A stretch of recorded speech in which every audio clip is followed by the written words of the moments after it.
G'day and welcome back to the channel, Ginger Ninja's Movie Reviews. I am the Ginger Ninja and these are my Franchise Friday movie reviews. Now, if you checked out my previous videos, you know we are looking at the Insidious film franchise and we are up to Insidious, The Last Key from 2018, the fourth film in the franchise. So we're going to get straight into this one because there's a lot to go through with this one. Now, the film was directed by Adam Robitel. The film stars linsaye, leighwhannell, Angus Sampson, Josh Stewart, Kirk Acevedo, Spencer Locke, Bruce Davison, and Javier Botet. Hopefully I haven't butchered any of those names. But anyway, the plot. Parapsychologist Dr. Elise Rainier faces her most fearsome and personal haunting yet as she is drawn back to her ghostly childhood home where the terror began. Yeah. Look, straight off, I love the setting. Like, I thought this was a really good design, good place to set it. A house that is right next to a prison that harbors death row inmates, puts them to, condemns them to death and whatnot. Really good. So, yeah. But the thing is, with prequels, they can be a very funny thing. It can explore origins, expand on characters, make things deeper, more interesting. But then they can also do the opposite. They can take the characters too far. Ones that a little bit of mystery really works for them and lay them out like an open book. And sometimes we really don't need that. Insidious: The Last Key is, as I mentioned, the fourth entry in the series. And by this point, you can tell the franchise is trying to balance two things: keeping the scares fresh while digging deeper into the mythology. So without further ado, let's unlock the mysteries behind Insidious: The Last Key.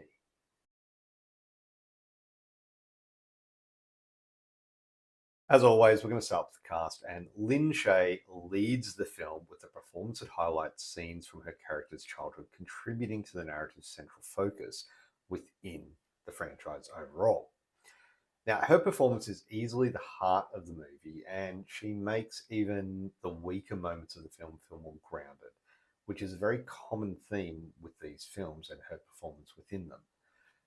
Josh Stewart, always great performance. Whenever he's in a film, I know I'm going to get quality work from him.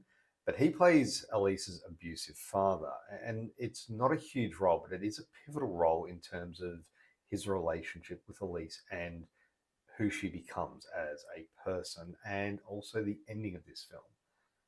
Now, Kirk Acevedo plays a secondary villain in the film, and while the performance is good, I just feel he is a very underrated actor. I loved him in Fringe and 12 Monkeys, fantastic TV series. I did feel his character's motivations as a villain were poorly developed, and they really don't hold water. And then we have Angus Sampson and leighwhannell, again, providing light comic relief. But sometimes it borders on distracting rather than complimentary, as it really does take away from the tone of the film. It's a very dark theme that we're exploring in this film, and I get the need to add some humor to certain moments, like to take away from that real heavy tone. But yeah, some of the humor is just awkward and felt out of place. Moving on to the directing and the writing. This film really leans into Elise's story, with linsaye front and center, and honestly, she is the best part of the movie, and that is not a bad thing compared to the rest of the movie. She is the heart and soul of the franchise. When she was first introduced, she brought that warmth, she brought that humanity into it. There was something about it, something caring, something wanting to help. It was explored further in the second and third one. Though she had more of a minor role in the second one, it was still a pivotal role. Then when we see how she was introduced to Tucker and Specs in the third one, and then moving forward to this one. So this is a sequel to the third one. It's still a prequel to the overall Insidious franchise. But looking at leighwhannell's script, he does deserve credit for deepening Elise's backstory and trying to expand the mythology of the further. with the lock demon, the key demon, very interesting stuff there. We learn more about her abusive father, her mother's death, and the lingering guilt that shaped who she became. And that's what I mentioned earlier. It's a really nice change from the usual haunted family formula, although that is kind of a focus on this one as well. But it's more Elise's story. Now, the downside of all this is that the story tries to juggle too much at once. There's the family drama, the ghost lore, the comedic bits from Tucker and Specs, and the mythology of the further. It's ambitious, but it unfortunately ends up feeling a bit messy and with strong ideas that don't really always tie together neatly. Now, directed by Adam Robital, this was, I don't recall seeing any other films with him in it or him directing it. I'm not sure if that's a good thing or a bad film, but the film itself actually takes more of a personal and emotionally driven approach than some of its predecessors, which is kind of funny when you think about it, because the first and second films are about a family being haunted and possessed. This is the same. It's about Elisa's family and her past. But Robitel does effectively build atmosphere in the first act. I'll give him that. Especially like I mentioned, the house setting. It's near a prison, and some of those are really effective, especially when they're hiding the bunk beds. Is that you on top of the bunk bed? No.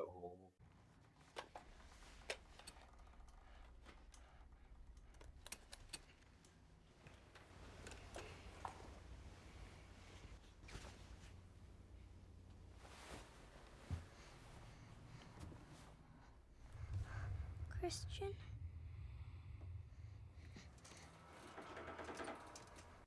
They were really done well.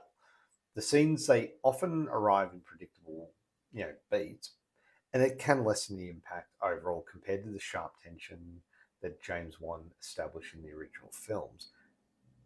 But it's not terrible.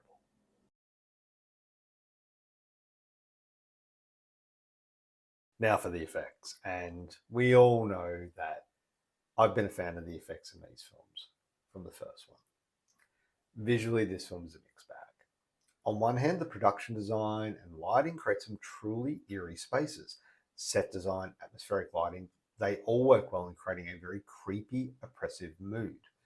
The keyface demon, as he's known in this one, is creepy and original, and he's a great addition. And he's portrayed by Javier Botet, who you may remember from Wreck, one of my all-time favorites. And it's got a design that kind of feels straight out of a nightmare, which works in terms of the further as well. But unfortunately, some of the CGI that's used doesn't always hold up. And there are certain effects that just look flat. And they do pull you out of the moment, especially when you compare them to the chilling practical scares of the first two films.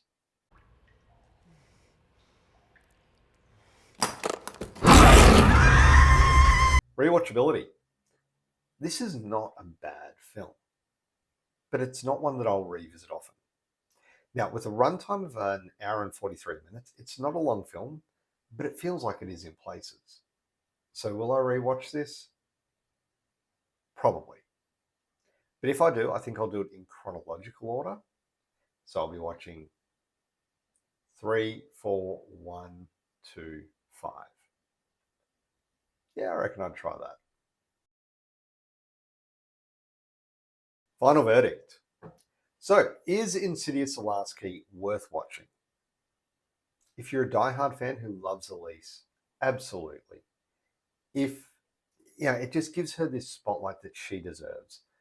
But if you're chasing the kind of scares the first film delivered, you might feel that this one's just another key that doesn't quite unlock the door to true horror. Overall, for a score, Insidious, The Last Key, gets a 6 out of 10. And there you have it. That is my review of the fourth film in the Insidious franchise, Insidious, The Last Key. Have you seen this one?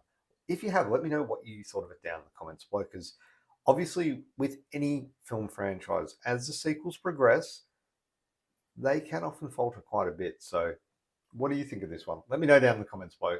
Like I said, really keen to hear your thoughts on this one. As we do wrap up the Insidious franchise, obviously I do have a poll on my page. Make sure you check it out. Under the community page, post page, whatever they're calling it now.